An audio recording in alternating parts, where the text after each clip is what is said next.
श्री इमरान मसूद। माननीय सभापति महोदय, महामहिम राष्ट्रपति महोदय के अभिभाषण पर आपने मुझे बोलने की अनुमति दी, मैं आपका आभारी हूं। महामहिम ने अपने संबोधन में स्वास्थ्य जैसे महत्वपूर्ण विषय पर मात्र 10 सेकंड 15 सेकंड के अंदर अपनी बात समाप्त कर दी।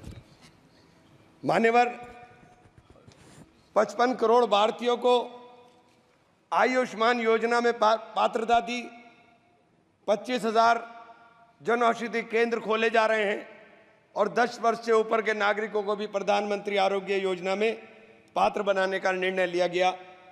लेकिन मान्यवर, इसके साथ ही एक और बात जो बार बार कही जा रही है कि जिस परिवार के अंदर 6 यूनिट होंगी केवल उनका ही आयुष्मान कार्ड बनेगा। एक तरफ जनसंख्या नियंत्रण की बात होगी और दूसरी तरफ जिनके ज्यादा बच्चे होंगे केवल उनका ही आयुष्मान कार्ड बनने का काम होगा। आयुष्मान योजना के अंदर जब आप प्रगति का जश्न मनाते हुए इस चुनौती को भी स्वीकार करिए कि इस योजना में लगभग 34 करोड़ कार्ड जारी किए गए, जिनमें से 6.5 करोड़ 80 लाख लाभार्थियों को उपचार मिला। 55 करोड़ में से अभी भी 20-21 करोड़ के लोगों को कार्ड इस योजना के शुरू होने के 6 वर्ष 6 माह के बाद भी देश के अंदर नहीं मिल पाए। मान्यवर, एक ही टेलीफोन नंबर के ऊपर जिस प्रकार से लाखों कार्ड, एक टेलीफोन नंबर के ऊपर लाखों 7.5 लाख आयुष्मान कार्ड बना दिए गए। ये मान्यवर सरकार ने ही पकड़ा है, ये मैंने नहीं, सरकार ने ही पकड़ा है, ये सरकार ने ही बताया है। एक ही नंबर के ऊपर ये योजना लोगों के भलाई के लिए, लोगों के अच्छाई के लिए ये योजना थी। लेकिन इस योजना की अंदर जो खामियां हैं, मैं केवल उनके तरफ ध्यान दिलाने का काम कर रहा हूं। आयुष्मान योजना के जिस SECC डाटा सूची को बिना वेरिफिकेशन और जांच का आधार माना गया, उस सूची में भारी विसंगति है। 100 करोड़ रुपए की प्रॉपर्टी वालों के आयुष्मान बन गए, अल्पसंख्यकों के, दलितों के, आदिवासियों के और पिछड़ों के जो गरीब परिवार हैं उनके कार्ड नहीं बन पाए। मान्यवर, मैं ये बात आपसे कहना चाहता हूं। मान्यवर, मैं ये बात आयुष्मान योजना के ऑडिट में भी कैग ने गंभीर अनियमितताएं पाई थी। माननीय अध्यक्ष जी, हेल्थ सर्विसेज हमारे देश के लिए, चूंकि जिस देश का नौजवान स्वस्थ होगा, जिस देश का नौजवान स्वस्थ होकर के काम करेगा, वही देश तरक्की करेगा।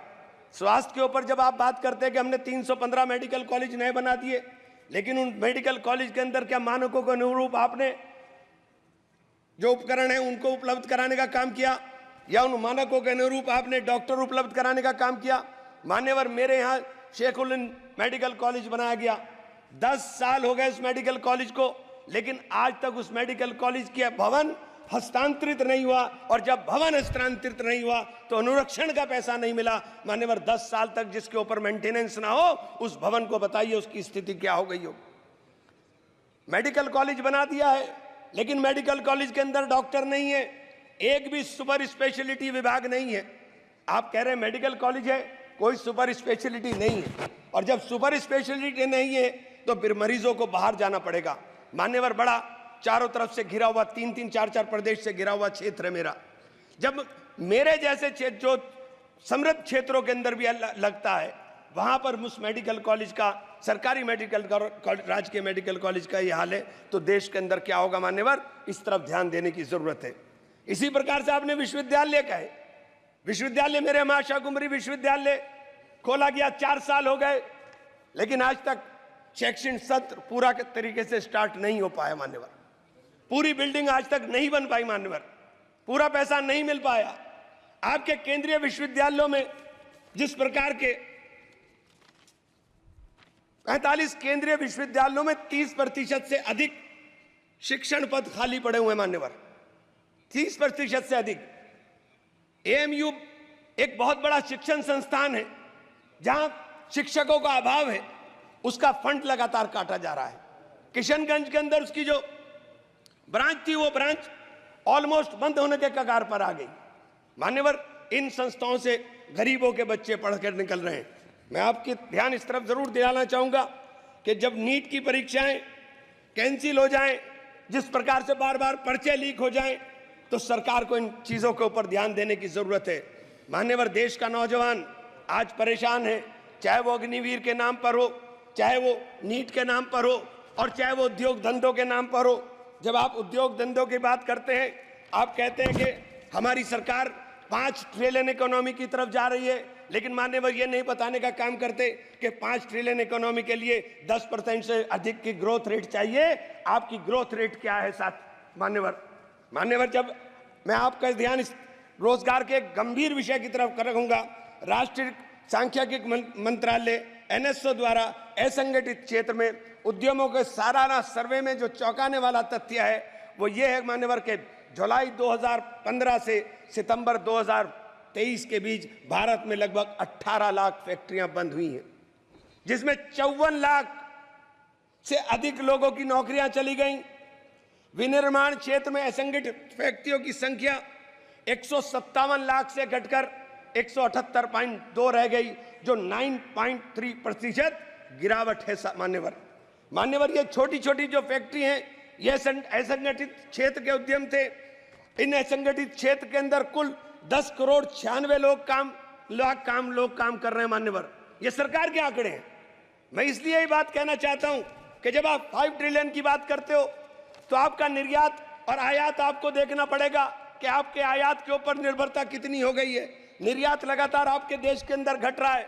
मान्यवर, मेरे यहाँ काष्ठ कला उद्योग है, पूरे विश्व के अंदर सहारनपुर का फर्नीचर जाना जाता है।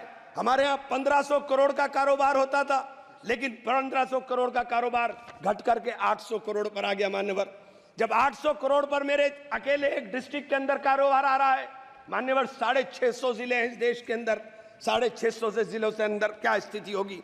मेरे यहाँ दूसरा काम हौजरी का चल रहा था।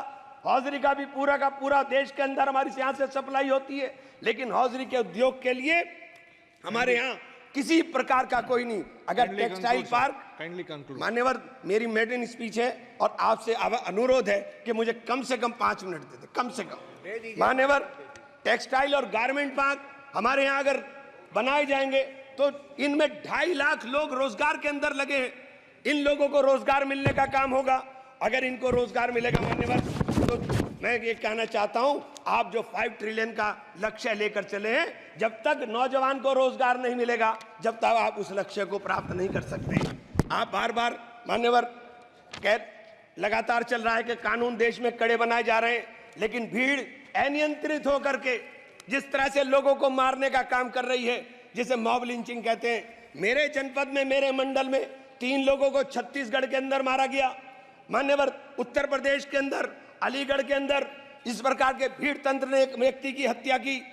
मान्यवर, आगरा के अंदर 2 लोगों ने आत्महत्या की, केवल पुलिस के उत्पीड़न से तंग आकर के। मान्यवर, फिरोजाबाद के अंदर एक कैदी मारा गया, जो पुलिस सही सलामत उठा करके ले गई।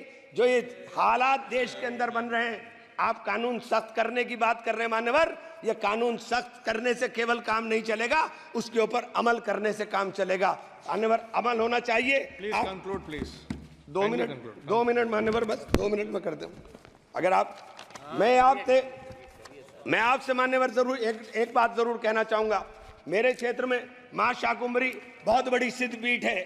बाहर 10 साल से मान्यवर, पिछले 10 साल से दिल्ली यमुनोत्री नेशनल हाईवे अधूरी स्थिति के अंदर पड़ा हुआ है। बार बार बड़ा शोर मचाया जाता है कि सब पूरा हो रहा है, लेकिन आज तक नहीं हुआ। उस सिद्धपीठ के जाने का रास्ता मान्यवर उस हाईवे से जाता है। अगर मान्यवर इसी योजना के अंदर उसको शामिल कर लिया जाए कि हमारी सिद्धपीठ के ऊपर जाने वाले श्रद्धालुओं को रास्ता सही मिल जाए, तो मान्यवर लाखों लोग उधर जाने का काम करते हैं। मेरे शहर के अंदर, सहारनपुर शहर के अंदर मान्यवर एक एलिवेटेड हाईवे की आवश्यकता सबसे ज्यादा थी। मैंने आपके माध्यम से अनुरोध करना चाहता हूं कि हम लोग जीत कर आए हैं, लोगों ने बड़ी उम्मीदों के साथ जीता है, और मुझे तो कहा था रघुकुल रीत सदा चली आई, प्राण जाए पर वचन न जाए। जिन लोगों ने मुझसे वचन लेकर के जीत का वादा किया था, मान्यवर मेरी भी जिम्मेदारी है। मैं आपसे हाथ जोड़कर विनती करता हूं, मान्यवर सरकार को कहें कि हमारे जगदम्बिका पाल। धन्यवाद मान्यवर, आप लोग धन्यवाद। सर जी, श्री जगदम्बिका पाल।